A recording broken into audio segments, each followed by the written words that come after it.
got a chance to check out this chapter. 2.16. That's where we're at today.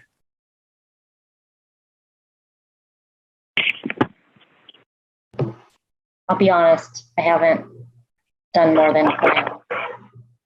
You haven't done what? I have not read it. It's all right. I think you can still comment on it, though. It's about fulfillment and purpose. You probably have some opinions about that, I'm sure, Nikki.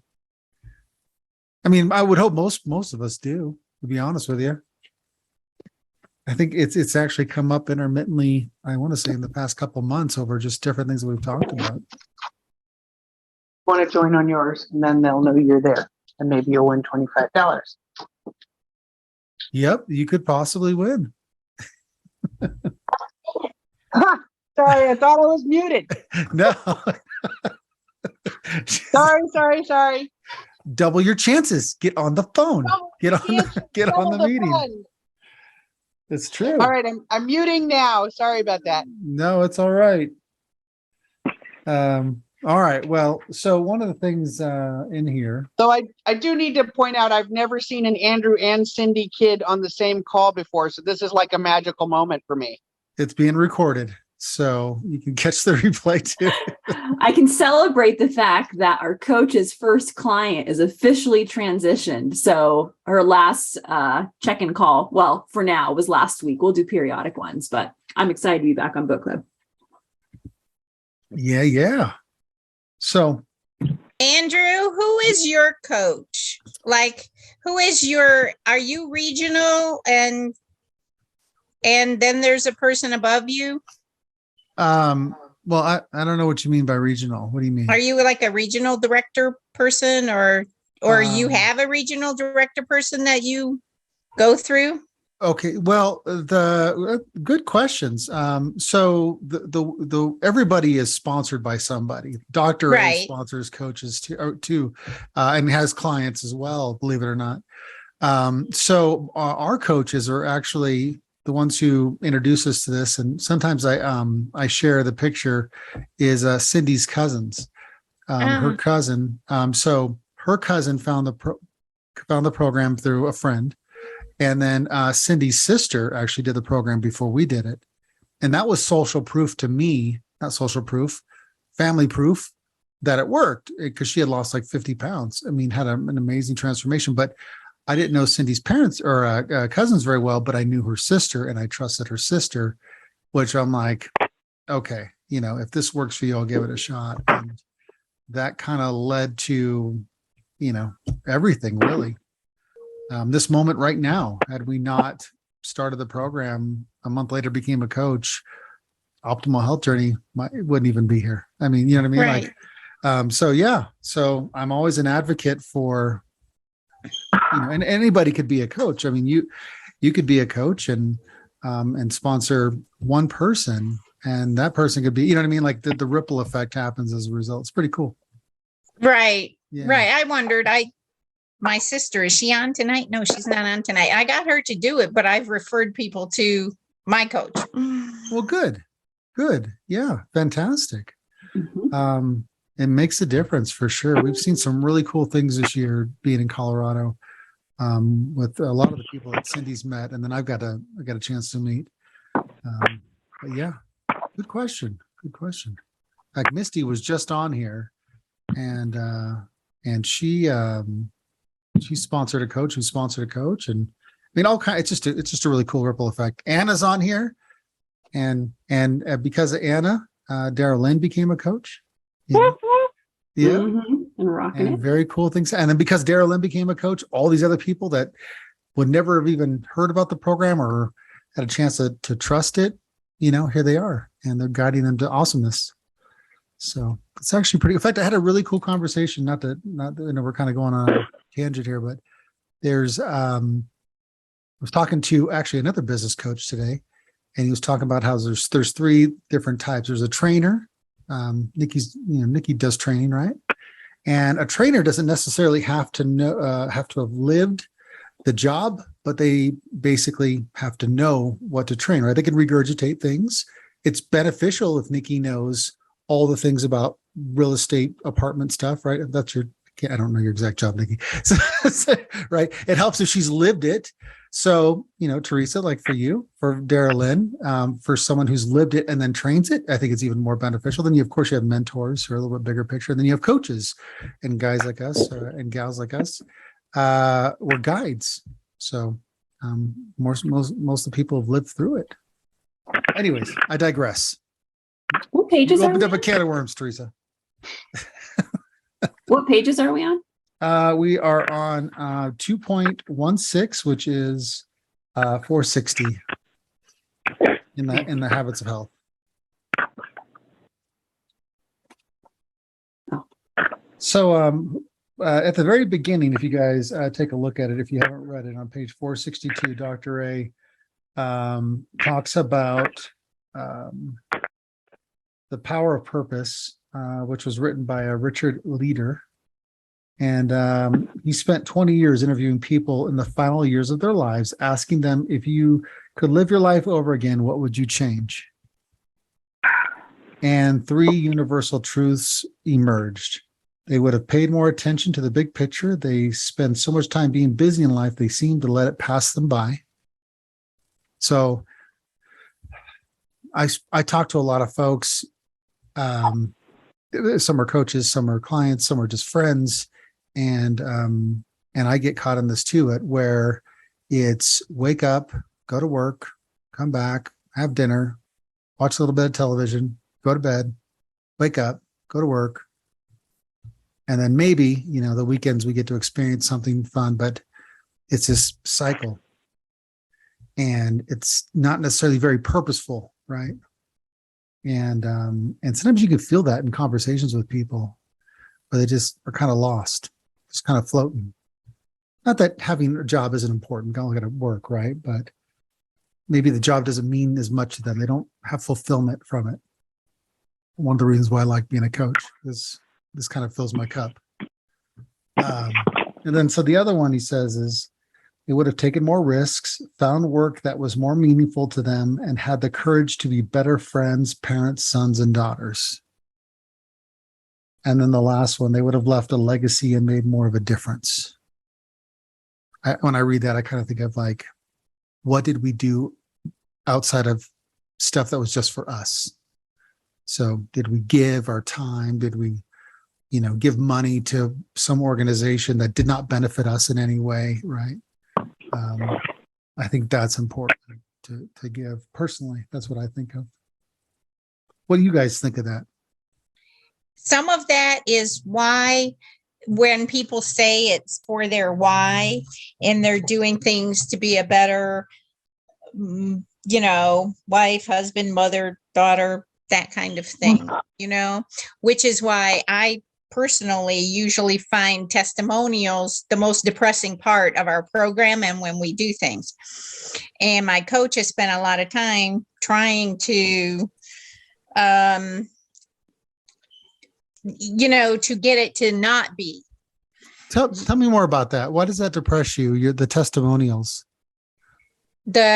Because it usually is, I'm doing this to be a better husband, wife, mother, son, brother. Well, when you don't have that, that means I have no purpose in life then, because I have no husband, no child, so no parents. No, I think it's a I'm great single. question, but could you be a better friend, a better depressing. Citizen, a better, you know what I mean? Better to, Right. And job, employee, it's my life, it's my work. So, I mean, it could apply differently to you. You know what I mean? Like, that's interesting. I've never heard anybody share that before like that. Really? Yeah. Yeah. When I first started, it took a lot. And I would go on those calls and try to listen, because even that, when it says, you have to kind of find a purpose. And if you don't, then creating, the health is an uphill battle. On the next page. But yeah, that part of it was my least favorite part are when everybody's done with the rah-rah and gets to the testimonials. That's my least favorite part of some of the listening to the programs. Because you just feel like it didn't speak to you because that wasn't the life that the world you have. No, I feel like it's saying, if you don't have that, you're worthless. That's the way I always took it. I sure did take that a whole different way. Part of the way that I took it and is just different in that I always thought that for me and for some people, some of my clients that I know, that they tend to think that their why for themselves is not enough, that they've taken that yeah, I want to be a better person, but that's not necessarily strong enough, and that sometimes I'm more motivated to be a better person for somebody or something else than I am for just myself. And like sometimes I'll step up for a friend where I might not have stepped up for myself in that moment, or when times are hard and I'm like, well, you're not really worth doing that for. I can self-doubt. I can use doubt on myself a lot easier than I can doubt those I love around me. And so I always took that sort of more that way. And then also, gosh, I really love the testimonials just because as a person who was nearing 350 pounds when I started this program, I kept thinking, man, there's a lot of people on here who just need to lose 15 pounds, and I'm only seeing people that don't look like me, don't represent me, don't whatever. And those testimonials are what got me through the first couple of weeks. Even my coach and I talked a couple of times about the fact that, like, I knew she had the tools, but I didn't know for sure if she understood where I was coming from because I was in such a different place. Well, now I know the essence of the program is none of that really. The number doesn't matter where you started, but at the time that I started, I didn't get that sense. You're right. It seemed insurmountable. It seemed like an awful lot when you start, and everybody else you see, you know, here's my friend, she wants to lose 15 pounds. And you're like, oh, I got way more, you know? Did anybody start? I'm just curious. Did anybody start? Or way less. Yeah. Did anybody start this program for somebody else? Like my why was because what you did? I did. I didn't really exactly have a why. And yeah, my physical therapist thought I could do it, and I liked her and she was doing it. So I decided I was going to do it, I guess, for a while, although Sure. I stayed on it, but I have not really been able to come up with a why yet. Well, I mean, you did it for yourself. She said, hey, do it. But what was the reason behind her telling you to do it? She just thought I would do well with the program because actually I used to eat just Atkins bars all the time, and Right. she went on up the VIA, and so, you know, I spent 20 years on Atkins bars. Sure. Was it for I mean, like she's saying, hey, you need to get your health in order, or your blood sugars are out of whack, or what? Like, Well, no, I was going to physical therapy because I injured myself. Mhm. And so I was very injured, and I had to be careful while I was laid up because I didn't want to gain any more weight because I was already pushing way too much weight. So she said, hey, why don't you try this program? You know, it might be good for you and whatever. And I thought, well, I'll give it a try. I didn't have anything better to do because the pandemic hit. So you didn't have anything better to do, so why not lose some weight or maintain? I've never heard. I'm doing this 4.5 years. I'm going to tell you straight up, and I've talked to maybe 1,000 people, either our own clients or through other coaches.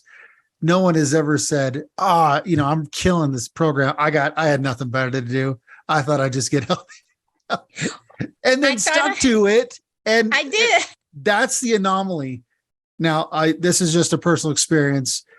The folks just and maybe you guys have different experiences if you're coaching or just maybe you know people where the folks who say, well, I'm doing it for an exterior purpose, right? For my kids or whatever, my spouse, generally speaking, if that is their why, it usually doesn't last very long. It's very short-lived. Not that they don't love their spouse, not that they don't love their kids, but it's not strong enough. When they do it for selfish reasons or their backs against the wall, like, oh, my doctor said I'm gonna, be a diabetic, or like I'm so tired of the way I look in my clothes or whatever it is, like this strong purpose from within, they take action. So that's why I say you're an anomaly for me in my experiences, Teresa, is that's not something, generally speaking, where not only did you do it, but you've kept it off. And maybe that has to do with community. Maybe it has to, the interaction, I don't know. I'm not sure. I'd have to just chat with you more offline to figure it out for myself. But yeah, it's just that's not the norm. So kudos to you. That's huge. Well, I never thought it was like just do it for myself exactly, but it was working. Yeah, absolutely. I thank you for sharing that. Yeah, she's an innovator. That's what she is. That is that's what we'll tag her from now on. Absolutely. I love that, guys. Does anybody, and we talk about purpose, is there ever been a time when you felt like you didn't have purpose, and how did that affect you if you didn't?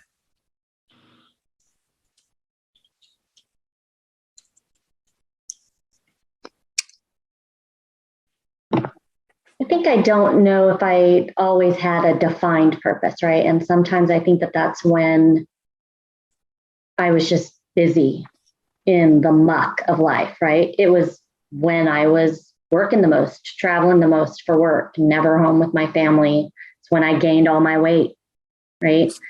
When I didn't have that. And I think it was when I started to define what I wanted that to look like, what I wanted my life to look like. And that's when I was able to take better control and start to create that, right?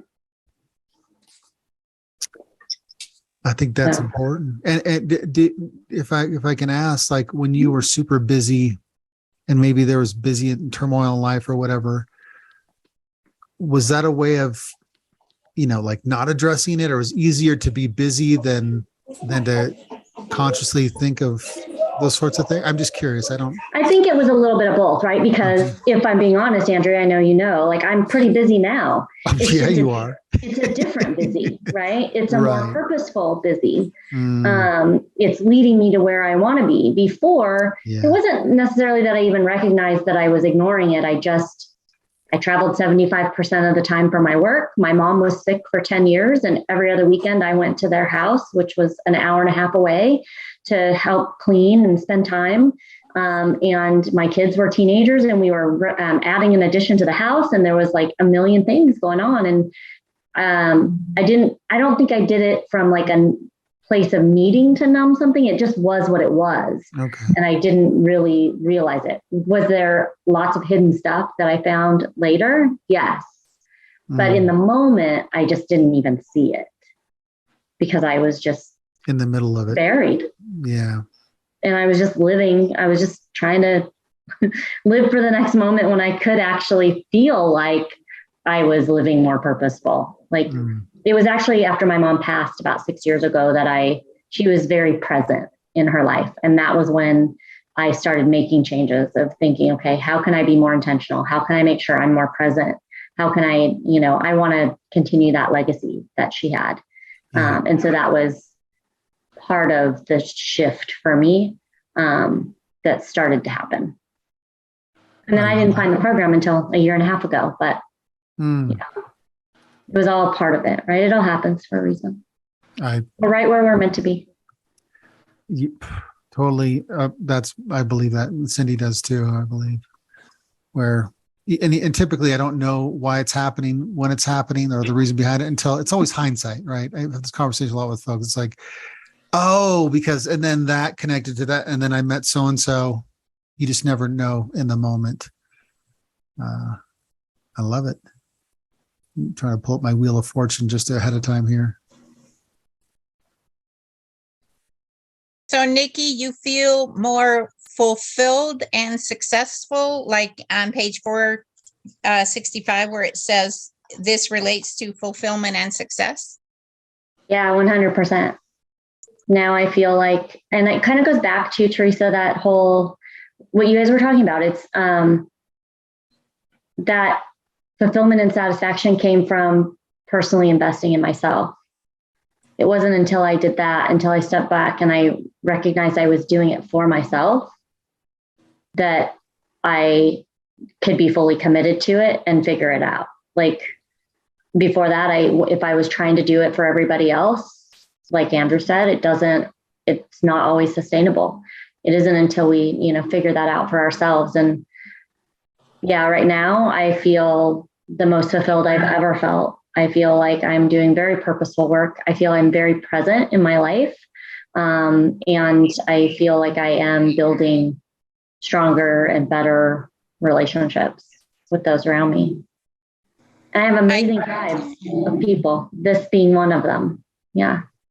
I learn a lot from book club, even if like from everyone, even though if you just listen and listen to the full, I guess my problem is, I just don't think I'm worth doing it for me. So I have to find a reason to do it.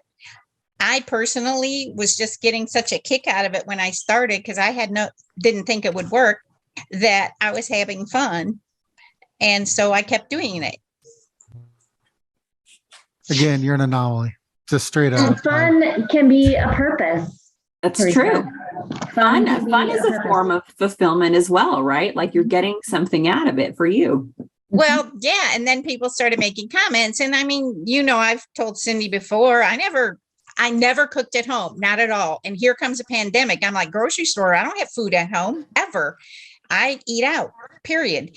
There was no, you know what I mean? And I'm like, I got to do something. And so I was going to order a big box of Atkins bars, and I chose this program instead. So I did it. So this was the only food I had in the house anyway. Then it's still the only food I had in the house. It's rare. Then I started going to the grocery store here and there. So I'd buy enough for a few days and try to fulfill and do the program. But, I had more food than ever because I had boxes of Optavia. Well, let me tell you, I went to the grocery store today to pick up a few things, and I feel like it costs more to not eat healthy these days and be on program. Like I was just scanning the aisles. Like I didn't buy anything that I didn't need. Andrew went grocery shopping yesterday, and Walmart didn't have a few things like green onions and peppers and stuff. But as I'm walking through, I'm like $6.99 for like a bag of like pretzel thin things. I'm like, when did that happen? Like it's more expensive now to eat unhealthy than I think it is to even be on program. It blows my mind.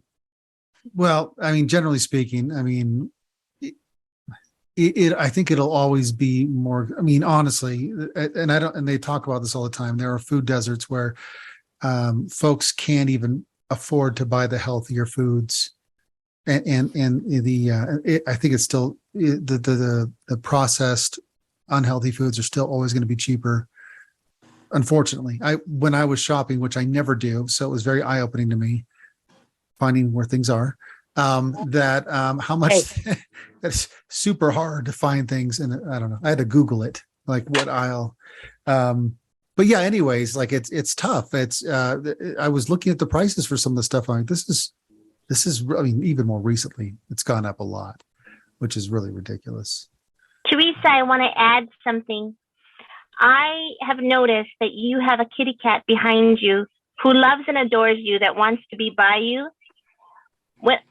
Every time that I've listened to you and seen you, I know that your cat, I don't know if you have more than one, but I know that they are very happy that you are getting healthy.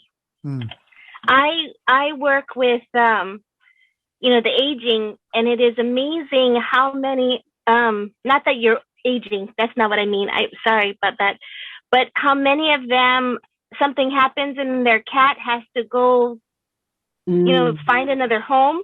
And so anyway, I know that may be a dorky reason, but it's, your cat is happy. Staying healthy for your kids. Yes, I did have two, but April 30th, my other one died. Virgil, I love that, Victoria. I love that you shared that. That is a great perspective. And I think that was her very first share. So, that was important for her to tell you about your cats, that was, and we have 7. So 7. Well, thank you. That's not even legal in Washington. What? We live outside the city. I've got it recorded. Well, thank you for sharing that. Clearly, she has a passion for cats too. That's awesome. All right, I was afraid of cats my whole life until I inherited the cat. Cindy was not a fan of cats either. I wasn't either. And now our oldest is 17. Like, yeah, I learned they live forever. That's really what I've learned through this process. Well, my boyfriend died and I inherited the cats. Oh. So then I kept the cats, but then his main cat, Virgil's the one that just died. Oh, I'm sorry, but I love that you took ownership of them. I think that's amazing. We didn't even get through half this chapter, but I think we talked about some good stuff here. If you haven't read it, I think it's the things that we don't think about that are sometimes the most important things, and having purpose and fulfillment, which they talk about in here, is a really big deal. Because when we aren't fulfilled in different areas, that can lead to depression. It can lead to finding fulfillment in the cupboard, which I've been known to do, right? Like, it's a real life thing, but to have a reason to wake up is really, I think, to sum it up, right? Like, it's hard to differentiate, and I still have issues with it. And of course, my coach tells me not to worry. Like, for example, I was up 0.6 today when I got on the scale. So I'm very upset about that, because I'm really 1.6 pounds up from what I was like 3 or 4 weeks ago. Because sometimes I go down a pound or up a pound now, and it's hard. But overall, since I met my coach, I'm 129 pounds down. So she's like, don't worry about she's like, you just, and I'm like, this stuff out of you. oh my gosh. I'm like, so, I mean, it's hard to not be depressed about it. And she's like, you're still doing great overall. This happens. Okay. We're all lost our mind over this conversation. When did that, I feel like we've missed multiple celebrations, like you're 50, you're 75, you're 100. Like, that's incredible. Yeah. And an inspiration for so many of the others of us that have so much more to go. That's just beautiful. Daryl and I had no idea this thing was going to work like it does. And there is a fine line because of the success, the fulfillment, the depression. I get upset and I get depressed and I'm like, but I don't go off. I eat this stuff. Kathy's like, don't worry, because I know. And I have a spreadsheet, because that's me, numbers and spreadsheets. And my spreadsheet, if I go down, it's green. And if I go up, it's red. So when I gain, you can look at the weeks and it's kind of like, obviously the downs are greater amounts overall than the reds because I've lost, but I focus on the minute details. And I know that putting it in perspective from this chapter is a good thing, to try to put it in perspective. Yes, absolutely. Okay. So if I could, just one suggestion before we do this wheel is average it over a month. Otherwise you're going to beat yourself up every time you retain a little bit of water. Well, the last 3 months, I am very, very slow now. I don't even lose like 5 pounds a month now, hardly. That's the way it's supposed to be. So that's working out perfect. Okay. So that. My coach and my coach's coach, AKA Cindy,